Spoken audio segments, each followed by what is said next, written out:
Celestial palace ஒரு மனிதநேயத்தின் கதை.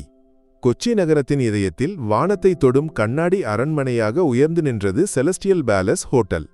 வெளியே நகரத்தின் இரைச்சலும் புழுதியும். ஆனால் தானியங்கி கண்ணாடி கதவுகள் திறந்து உள்ளே நுழைந்தால் அது ஒரு புதிய உலகமாக இருந்தது. குளிர்ந்த காற்றில் மெல்லிய முல்லைப்பூவின் மனம் தங்கியிருந்தது. இத்தாலிய பளிங்கு தரையில் விலையுயர்ந்த காலணிகள் ஒலி எழுப்பின. லாபியில் தொங்கிய பிரமாண்டமான கிறிஸ்டல் சாண்டிலியரிலிருந்து பரவிய ஒளி அந்த இடத்திற்கு ஒரு சொர்க்கிய உணர்வை அளித்தது. இந்த இயந்திரமயமான சொர்க்கத்தில் ஒரு சாதாரண தேவதையாக இருந்தான் அருண். 26 வயதான மெலிந்த உடலும் அமைதியான கண்களும் கொண்ட இளைஞன். அவனது சீருடை எப்போதும் சுத்தமாகவும் நேர்த்தியாகவும் இருக்கும். உதட்டில் மறையாத புன்னகை இருந்தாலும் அவனது கண்களில் உலகின் பாரங்கள் தெரிந்தன. டேபிள் நம்பர் 7 ஒரு சிக்கன் பிரியாணி, ஒரு ஃப்ரெஷ் லைம். சமையலறையில் மணி ஒலித்தது. ஆர்டர் எடுத்து வெளியே வரும்போது அருணின் கண்கள் லாபியில் இருந்த கடிகாரத்தை நோக்கின. மதியம் 12:30. மதிய உணவின் பரபரப்பு தொடங்கியதே உள்ளது. ஒவ்வொரு மேசையிலும் விருந்தினர்கள். விலையுயர்ந்த உடைகள் அணிந்த தொழிலதிபர்கள், வண்ணமயமான ஆடைகளில் குடும்பங்கள், மொபைலில் உலகை தேடும் இளைஞர்கள். அனைவரும் செலஸ்டியல் பேலஸின் ஆடம்பரத்தில் திருப்தியடைந்திருந்தனர். அருண் பிரியாணியை மேசையில் வைக்கும்போது வாடிக்கையாளர் அவனை பார்க்காமலே தொலைபேசியில் பேசிக் கொண்டிருந்தார்.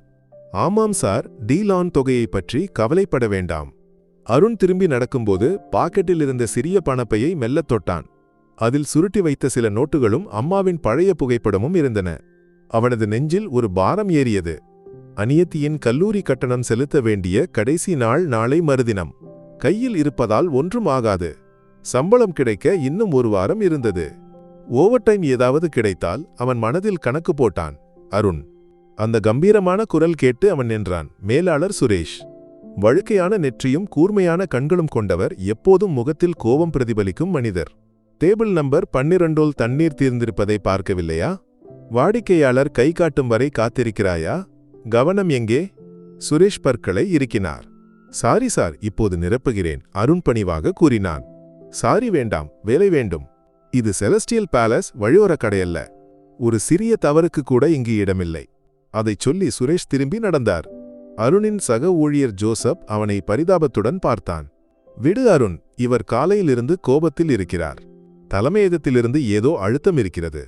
அருண் ஒன்றும் பேசாமல் டேபிள் 12 நோக்கி நடந்தான். அவனது மனதில் அநியத்தியின் முகம் தோன்றியது. அவளது படிப்பு அம்மாவின் மருந்து.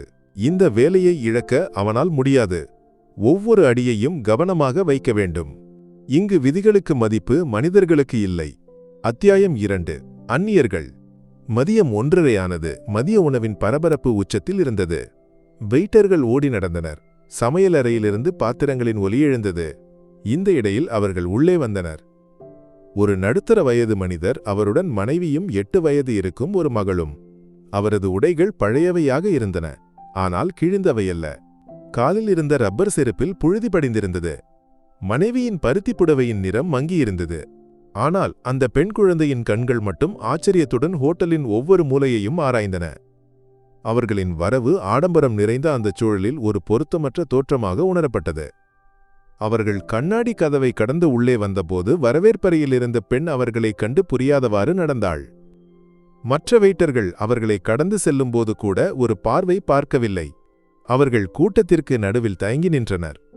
எங்கு உட்கார வேண்டும், யாரிடம் கேட்க வேண்டும் என்று அவர்களுக்கு தெரியவில்லை. அருண் இதை கவனித்துக் கொண்டிருந்தான். டேபிள் நம்பர் 5 தட்டுகளை மாற்றும்போது அவனது கண்கள் அவர்களை மட்டுமே பார்த்தன. அந்த தந்தையின் முகத்தில் ஒரு உதவியற்ற தன்மை தெரிந்தது. தாய் மகளை இறுக்கி பிடித்திருந்தாள்.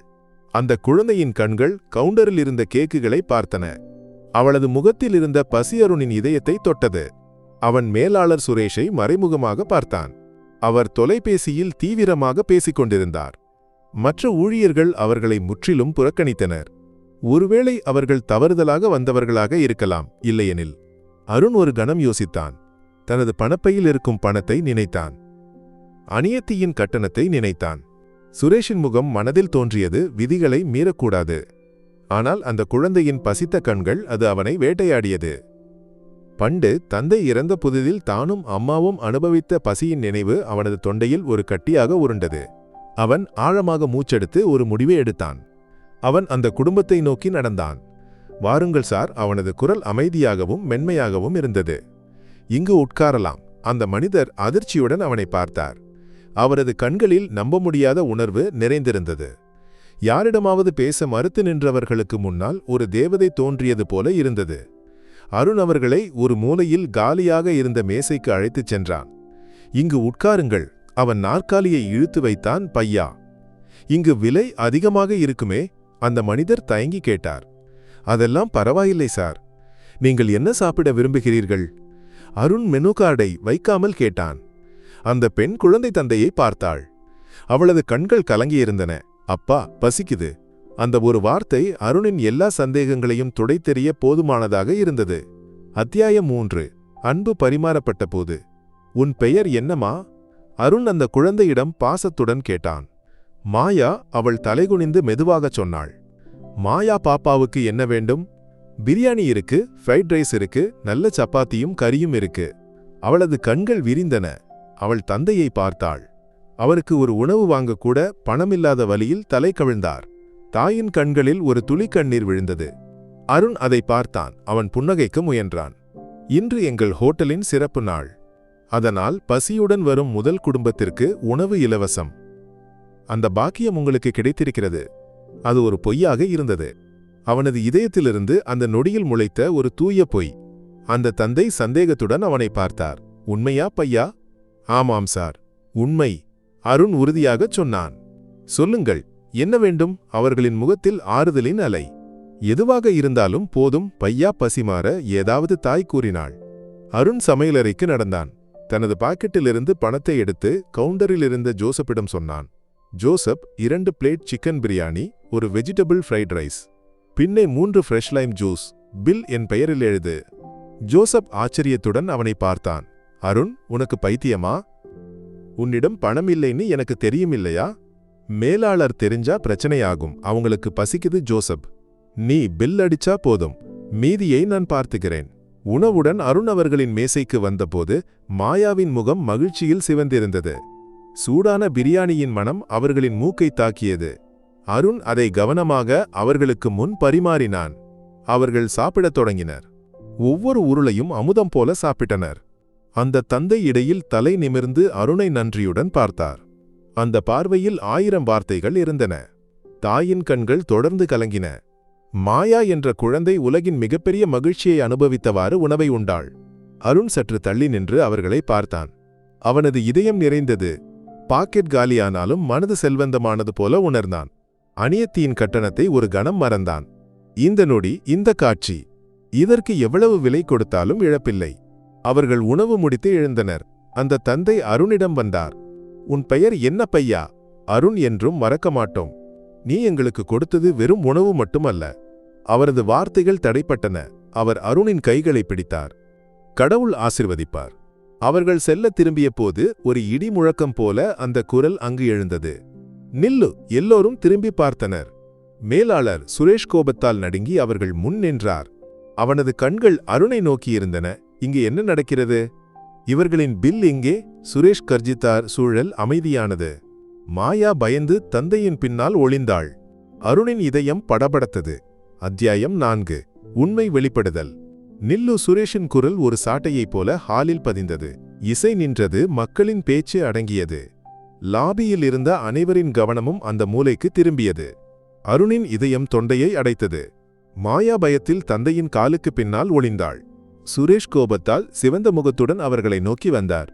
அவனது பார்வை அருணின் முகத்தில் பதிந்தது. இங்கு என்ன நடக்கிறது அருண்? இந்த குடும்பத்தின் பில் எங்கே? அவர் கடுமையாக கேட்டார். சார், அது நான். அருண் வார்த்தைகளை தேடினான். பில் எங்கே என்று சுரேஷ் கத்தினார். அருண் தலைகுனிந்தான். பில் செலுத்தப்படவில்லை சார். சுரேஷின் முகத்தில் ஒரு இகழ்ச்சி புன்னகை தோன்றியது. அவர் அந்த குடும்பத்தை மேலிருந்து கீழ் வரை பார்த்தார். பார்த்தவுடன் தெரிந்தது. ஹோட்டலில் நுழைந்து இலவசமாக சாப்பிட்டு செல்லலாம் என்று நினைத்தீர்களா? அந்த தந்தையின் முகம் வெளிரியது. இல்லை சார். இந்த பையன் சொன்னான் இன்று இங்கு ஒரு ஆஃபர் இருக்கிறதென்று. ஆஃபரா? சுரேஷ் சிரித்தார். இவனா இந்த ஹோட்டலின் உரிமையாளர் ஆஃபர் கொடுக்க? அருண், உன்னிடம்தான் கேட்கிறேன். எந்த அடிப்படையில் இவர்களுக்கு இலவச உணவு கொடுத்தாய்? சூழல் நிச்சலனமானது. அருண் ஒரு கணம் கண்களை மூடினான். பின்னர் உறுதியான குரலில் சொன்னான். சார், அவர்களுக்கு பசித்திருந்தது. அந்த பதில் சுரேஷை மேலும் கோபப்படுத்தியது. பசித்திருந்ததா? இது தர்மசத்திரமா என்று உன்னிடம் முன்பே கேட்டேன். செலஸ்டியல் பேலஸின் விதிகள் உனக்கு தெரியாதா? ஒவ்வொரு தட்டுக்கும் இங்கு விலை உண்டு. அந்த விலையை கொடுக்க முடிந்தவர்கள் மட்டுமே இங்கு வரட்டும். சார், பணத்தை நான் கொடுத்திருப்பேன், என் சம்பளத்திலிருந்து. உன் சம்பளமா? சுரேஷ் அவனை தடுத்தார். பிரச்சனை பணம் இல்லை, ஒழுங்கு. இன்று நீ ஒருவருக்கு கொடுப்பாய், நாளை உன்னை பார்த்து இன்னொரு இருவர் கேட்பார்கள். பின்னர் இந்த ஹோட்டல் ஒரு அனாதை ஆசிரமமாக மாறிவிடும். உன்னை போன்ற உணர்ச்சிவசப்படுபவர்களால் இந்த நிறுவனத்திற்கு எந்த பயனும் இல்லை. சுரேஷ் சுற்றி பார்த்தார். எல்லா ஊழியர்களும் அவர்களை கவனிப்பதை பார்த்து அவனது குரல் மேலும் உயர்ந்தது. மற்றவர்களுக்கு ஒரு பாடமாக இருக்கட்டும் என்று நினைத்தார். நீ இந்த நிறுவனத்திற்கு அவமானம் அருண். நீ நீக்கப்படுகிறாய். இப்போதே வெளியேறு. நீக்கப்பட்டாய் என்ற வார்த்தை ஒரு தோட்டா போல அருணின் நெஞ்சில் பதிந்தது. அவனது உலகம் ஒரு கணம் நிலைகுலைந்தது. ஜோசப் உட்பட மற்ற ஊழியர்கள் அதிர்ச்சியுடன் ஒருவரை ஒருவர் பார்த்தனர். அந்த குடும்பம் மயங்கி நின்றது. தங்களால் ஒரு இளைஞனுக்கு வேலை பறிபோனதே என்ற குற்ற உணர்வு அந்த தந்தையின் முகத்தில் தெரிந்தது. அவர் ஏதோ பேசத் தொடங்கிய போது சுரேஷ் கையால் தடுத்தார். நீங்களும் வெளியேறுங்கள். காவல்துறையை அழைக்க வேண்டியிருக்க கூடாது. அருண் ஒன்றும் பேசவில்லை. அவன் தனது சீருடையின் கோட்டை கழற்றினான். அவனது கண்கள் கலங்கியிருந்தன. ஆனால் அவன் அழவில்லை. அவன் அந்த குடும்பத்தை பார்த்து மெல்ல புன்னகைக்க முயன்றான். அந்த பார்வையில் நீங்கள் கவலைப்பட வேண்டாம் என்ற பாவனை இருந்தது. அவன் திரும்பி நடக்கும்போது அந்த தந்தை மிஸ்டர் மேனன் அவனது செலவை மௌனமாக பார்த்தார். அவரது கண்களில் அவர் இதுவரை காணாத ஒரு புதிய உணர்வு மின்னியது. அது ஒரு உறுதியான முடிவின் பிரதிபலிப்பாக இருந்தது. அத்தியாயம் 5. புதிய பயணம். வேலையை இழந்ததால் அருணின் வாழ்க்கை தலைகீழானது. செலஸ்டியல் பேலஸின் சம்பளத்தால் தான் அவனது குடும்பம் வாழ்ந்து வந்தது. அநியத்தியின் கட்டணத்தை செலுத்த வேறு வழியில்லை. அவன் கல்லூரிக்கு சென்று முதல்வரிடம் சிறிது கால அவகாசம் கேட்டான். அம்மாவின் மருந்துகள் தடைபடாமல் இருக்க கையில் இருந்த கடைசி சேமிப்பையும் எடுத்தான். நாட்கள் வாரங்களானன. அருண் மற்றொரு வேலைக்காக அலைந்தான். பல ஹோட்டல்களில் நுழைந்து வெளியேறினான். செலஸ்டியல் பேலஸிலிருந்து வந்தவனா? ஏன் அங்கிருந்து நீக்கப்பட்டாய் என்ற கேள்விக்கு முன் அவன் தடுமாறினான். உண்மையைச் சொன்னபோது, உணர்ச்சிகளுக்கு அடிமையாகுபவர்களை எங்களுக்கு வேண்டாம், வணிகத்தில் அதற்கு இடமில்லை என்று பலர் பதிலளித்தனர். அவனது தன்னம்பிக்கை படிப்படியாக குறைந்தது. சில நாட்களில் பசியுடன் நகரத்தில் நடந்தான். ஆனால் அவனது மனது தளரவில்லை. ஒரு மளிகை கடையில் கணக்கு எழுதும் வேலை கிடைத்தபோது முதலாளி அவனிடம் பொருட்களின் விலையை உயர்த்தி எழுதி வாடிக்கையாளர்களை ஏமாற்றச் சொன்னார். அருண் அந்த வேலையை அன்றே விட்டுவிட்டான். நேர்மையை கைவிட அவன் தயாராக இல்லை. வீட்டில் அம்மா அவனது நிலையை பார்த்து மௌனமாக அழுதாள். அநியத்தி அவனது தோளில் தட்டி ஆறுதல் கூறினாள். அண்ணா, கவலைப்படாதே. ஏதாவது வழி கடவுள் காட்டுவார். அவர்களின் ஆதரவுதான் அவனது ஒரே பலமாக இருந்தது. அத்தியாயம் 6. மறைந்திருந்த உண்மை. அருணை நீக்கிய பிறகு 2 வாரங்கள் கழித்து செலஸ்டியல் பேலஸில் விலை உயர்ந்த உடைகளுடன் தன்னம்பிக்கை பொங்கும் ஒரு புதிய விருந்தினர் அறை எடுத்தார். அவர் மிஸ்டர் மேனன். உண்மையில் அவர் இந்த ஹோட்டல் சங்கிலியின் உரிமையாளர். ஆனால் அந்த ஹோட்டலில் யாருக்கும் அவரை தெரியாது. அவர் ஹோட்டலில் ஒரு சாதாரண விருந்தினராக தங்கினார். அறை சேவை ஆர்டர் செய்தார், உணவகத்தில் உணவு உண்டார், ஊழியர்களின் நடத்தையை கவனித்தார். மேலாளர் சுரேஷ் லாபத்தின் கணக்குகளில் மட்டுமே கவனம் செலுத்துபவர் என்பதை அவர் விரைவில் உணர்ந்தார். ஊழியர்கள் பயத்துடனே வேலை செய்தனர். வாடிக்கையாளர்களின் புகார்களுக்கு எந்த மதிப்பும் இல்லை. சுரேஷ் தனக்கு வேண்டிய சில விநியோகஸ்தர்களிடமிருந்து பொருட்கள் வாங்கி அதற்கு கமிஷன் பெறுவதையும் மிஸ்டர் மேனன் கண்டறிந்தார். ஒரு நாள் அவர் உணவகத்தில் உட்கார்ந்திருக்கும்போது ஜோசப் அவருக்கு சேவை செய்ய வந்தான். மிஸ்டர் மேனன் அவனுடன் உரையாடலை தொடங்கினார். இங்கு சேவையெல்லாம் நன்றாக இருக்கிறது, ஆனால் ஏதோ ஒரு நேர்மை குறைவாக இருப்பது போல என்றார். ஜோசப் ஒரு கணம் தயங்கினான். பின்னர் கூறினான், சார், முன்பு இங்கு அருண் என்ற ஒரு பையன் இருந்தான். அவனது சேவையை பார்க்க வேண்டும். ஒவ்வொரு விருந்தினரிடமும் சொந்த வீட்டுக்காரர்களைப் போல நடந்து கொள்வான். பின்னர் அவன் இப்போது எங்கே? மிஸ்டர் மேனன் எதுவும் தெரியாதவர் போல கேட்டார். ஜோசப் நடந்தவற்றை விவரித்தான். பசித்த ஒரு குடும்பத்திற்கு சொந்த பணத்தில் உணவு கொடுத்ததற்காக அவனை நீக்கிய கதை. ஜோசப்பின் கண்கள் கலங்கின. மிஸ்டர் மேனன் எல்லாவற்றையும் கவனமாக கேட்டார். அவரது முகம் உணர்ச்சியற்றிருந்தாலும் கண்களில் நெருப்பு பற்றியது. அவருக்கு தெரிய வேண்டிய அனைத்தும் இப்போது தெளிவாகிவிட்டது. அத்தியாயம் 7. உண்மை வெளிப்படுதல். மறுநாள் காலை மிஸ்டர் மேனனின் உத்தரவுப்படி ஹோட்டலின் அனைத்து ஊழியர்களும் மாநாட்டு அறையில் கூடினர். இந்த அவசர கூட்டத்திற்கு என்ன காரணம் என்று யாருக்கும் தெரியவில்லை. மேலாளர் சுரேஷ் முன்னின்று விஷயங்களை கட்டுப்படுத்தினார். எல்லோரும் இங்கு இருக்கிறீர்களா? தலைமையகத்திலிருந்து ஒரு முக்கிய அறிவிப்பு உள்ளது என்றார் சுரேஷ். அப்போது மாநாட்டு அறையின் கதவு திறந்து மிஸ்டர் மேனன் உள்ளே நுழைந்தார். அவரது உடை சாதாரண சூட்டாக இருந்தாலும் அவரது வரவில் ஒரு அரச பிரம்மாண்டம் இருந்தது. சுரேஷ் அவரை பார்த்து அதிர்ந்தார். சார், நீங்கள்? விருந்தினர்களுக்கு இங்கு அனுமதி இல்லை. மிஸ்டர் மேனன் அவரை புறக்கணித்து மேடையில் ஏறினார். எனக்கு அனுமதி இல்லாத இடம் செலஸ்டியல் குழுமத்தில் இல்லை. அவரது குரல் அறையில் எதிரொலித்தது. எல்லோரும் மயங்கினர். எனது பெயர் KP மேனன், இந்த ஹோட்டல் சங்கிலியின் உரிமையாளர். ஒரு கன நிச்சலனம். பின்னர் ஊழியர்களிடையே ஒரு அதிர்ச்சி எழுந்தது. சுரேஷின் முகத்திலிருந்த இரத்தம் வடிந்து போனது. அவர் நடுங்கத் தொடங்கினார். 2 வாரங்களுக்கு முன்தான் அவமானித்து வெளியேற்றிய அந்த ஏழை மனிதர் தன்முன் நிற்பதை அவரால் நம்ப முடியவில்லை. மிஸ்டர் மேனன் தொடர்ந்தார். நான் இந்த ஹோட்டலுக்கு வந்தது எனது வணிகத்தின் ஆன்மா இழந்துவிட்டதா என்பதை சரிபார்க்க. துரதிருஷ்டவசமாக அதை என்னால் கண்டுபிடிக்க முடியவில்லை. லாபத்தின் கணக்குகளை மட்டுமே பார்க்கும் மனிதநேயத்திற்கு மதிப்பு கொடுக்காத ஒரு இடமாக இது மாறிவிட்டது. அவர் சுரேஷை நோக்கி திரும்பினார். உங்கள் கணக்குகளில் உள்ள மோசடிகளை பற்றி பின்னர் பேசுகிறேன். அதற்கு முன் 2 வாரங்களுக்கு முன் நடந்த ஒரு சம்பவத்தை பற்றி கேட்க விரும்புகிறேன். பசித்த ஒரு குடும்பத்திற்கு உணவு கொடுத்ததற்காக நீங்கள் ஒரு இளைஞனை நீக்கவில்லையா? அருண் என்று அவனது பெயர். சுரேஷ் வியர்த்தார். சார், அது ஹோட்டலின் விதி. மிஸ்டர் மேனன் குரலை உயர்த்தினார். மனிதநேயத்தை விட பெரிய விதி ஒரு ஹோட்டலுக்கு என்ன இருக்கிறது?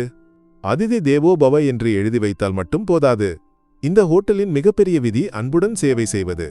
அந்த விதியை பின்பற்றியவனை அல்ல, அதை மீறிய உங்களைத்தான் முதலில் நீக்க வேண்டும். அவர் தனது தனிப்பட்ட உதவியாளருக்கு சைகை செய்தார். சுரேஷ், உங்கள் எல்லா கணக்குகளும் தணிக்கை செய்யப்படும். இந்த நிமிடத்திலிருந்து உங்கள் சேவை இந்த நிறுவனத்திற்கு தேவையில்லை. இப்போது வெளியேறுங்கள்.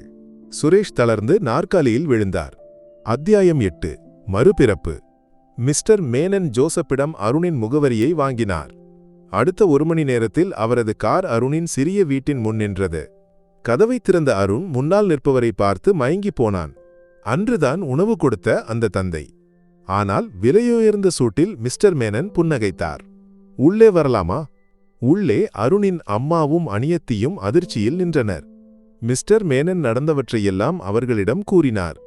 எல்லாம் கேட்டு அருண் நம்ப முடியாமல் நின்றான். அருண் பையா. மிஸ்டர் மேனன் அவனது தோளில் கை வைத்தார். நான் இழந்தது என் ஹோட்டலின் ஆன்மாவை.